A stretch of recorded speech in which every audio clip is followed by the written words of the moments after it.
Good morning, guys. Welcome to Cebu. Alright, Cebu City. We're here at Singapore like Cebu City, as they say. Kuwanta. Welcome to Cebu City. And ano yung status ron sa BRT? May nahitambo na dire. So I guess we will wait for another year for BRT to start. Anyway, one of the major events this time in Cebu is the CBRA, or the Central Visayas Regional Athletic Association, or anong athletic meet for the region, and the winners will be sent to palarong pambansa. Diba? So today is the start of the competition, May 4. But it's really a busy month sa Cebu. Daghang events ba? Pero yes, this is for the kids. National, athletes na to ba are very important also somehow, di ba? Kaya natin mga Olympic dreams for a nation that's so small that we only have one gold in history. We're hoping until now, I guess, na maka-deliver more golds, especially sa Paris Olympics. And many of our students started in athletic meets like the CBRA, the palarong pambansa. Mga na itong na ba na. That's an important part of athletic imong career. So they always say that great things starts from small beginnings. Mao gining small beginnings kanang daog lang lumagdagan sa imong eskwelahan. And now you are gonna be, and someday you'll become a world beater like Carlos Yulo. Diba? Interesting kaya na diba? Interesting yun kaya na panghitabo. Kaya magina magsugod uban, diba? Where did you start dreaming ba? Diba? So maybe in school, diba? Or when you watch TV. Pero diba, mao gina most athletes ba. And wala nindot kina suportahan ni mga events sa CBRA, mga hanggang ko makakuan nila ni makatan-aw unta. I love to cover sports unta. At mao lagi na di sad lalim ba. Diba? Pero I'm hoping na gina na sa coverage ba kay, of course, nindot sa ginatan-aon unta. I remember the time that I watched Palaro was 1994 to. Diba? Dito sa Cebu City. And hopefully in the next couple of months, andam ang Cebu, and I wanna watch these young athletes ba perform in a national stage. Like yun ang feeling ba, you're gonna get a gold medal in palarong pambansa. Pilar na inaing ana ba na privilege, honor, I would say. Diba na you become the champion sa tibuok Pilipinas.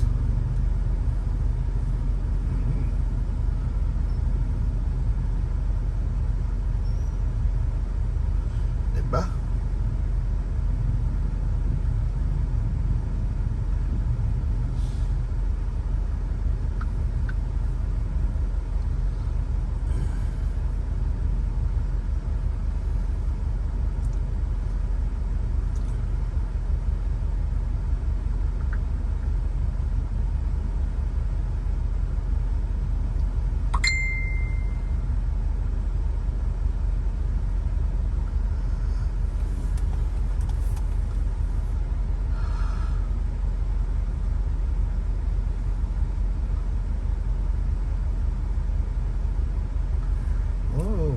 So traffic na gamay dire because mao na nagiayo diha, but supposedly venue ba yan is palaro ding sa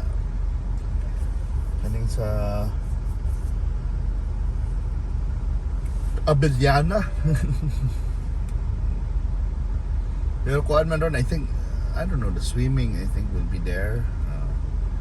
But the athletics will be in Minglanilla. I don't know. I want to see lagi the events. But we'll see.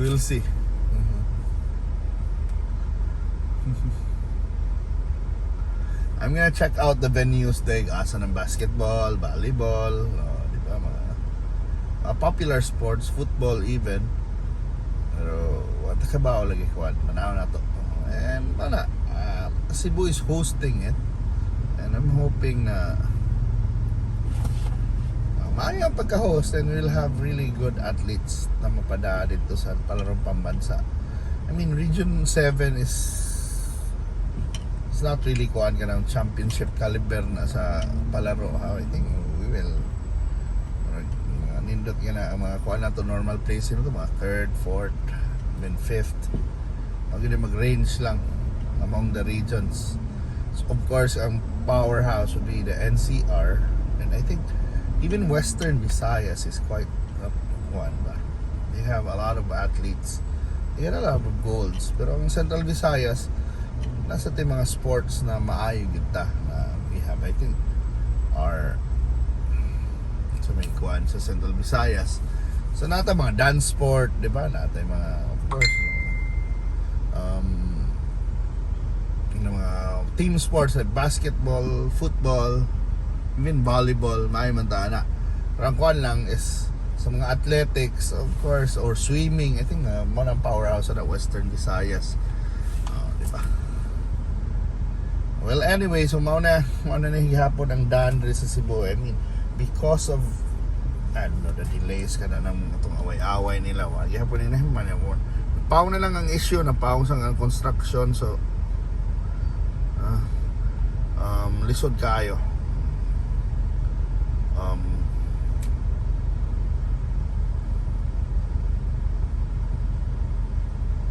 Lisod kinang way nga na ba? We need the infrastructure. Pero I think also, din sa Cebu, for example, we'll be hosting the palaro.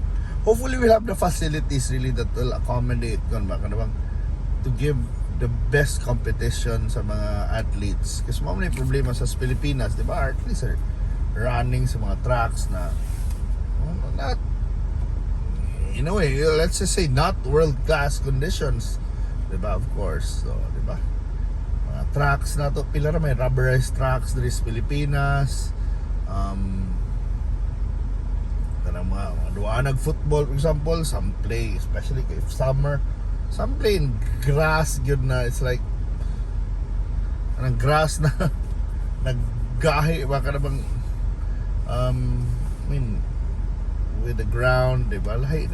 Not the perfect conditions yet. But ang ako lang bilban is we still manage to produce athletes na world class, diba? We have E.G. Obiena, for example, diba? We have our boxers. Lumosa na, dapat una nagpansin sa atong gobyerno the sports that are supposed to be our source of gold medals, di ba? Dapat na more boxing, boxing, weightlifting, or even weight-related events, di ba?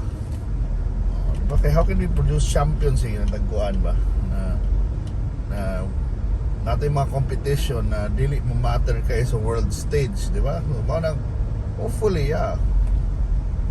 Or mga taganatong platform nila itong athletes to have di lang sa palaro ba, then after palaro it ends there naman for some, especially, di ba? Kanang malagi na, for example, sa mga UAAP na yung mga athletic scholarships, but most scholarships are for popular sports like mga varsity tennis, varsity squad, and there are very few schools also that provide scholarships ba na marpila ra, even maybe in the big cities lang, but not much yun na sa tanan, di ba? So manay ko na challenge sa some athletes na impuhunan. That's why many gravitate bisag mahita ka budagan, many gravitate towards popular sports like basketball, kay may na UAP, na TV, na volleyball, ano mangyana ba na mo gravitate towards that, kay those are the organizations na money. So kung ganahan lang tata Pero nasa sayang lagi. I mean, there are no gymnastics competitions. For example, one of our biggest contenders in the next Olympics is a gymnast. Yet, we don't see inter-school gymnastics competitions, guys, especially nasa higher levels, di ba?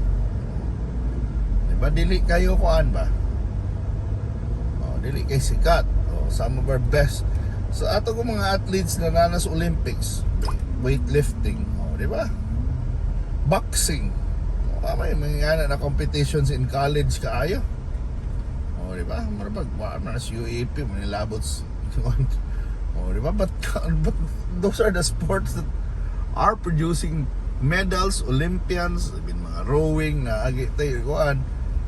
Pero ang kita Olympian sa basketball. Di ba? Pero lagi na it boils down to entertainment gihapon. O kanang how can a sport sustain self-sustain like basketball, they can self-sustain, diba? So anyway, mo na lang natong istoryahan karon. Just wanna congratulate all the athletes who qualified for the regional meet, and hopefully God willing mo daog mo break the records, and someday this little start, small beginning can lead to a long career in your chosen sport, diba? A long list of achievements, diba? And good luck to all, and let's pray for our athletes as well.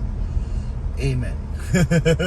So see you guys, and thank you so much for watching. Medyo na traffic na tungod lang yun sa Espania Boulevard, but laban lang, and I hope to see you na sa susunod ng mga lag-lag and drive.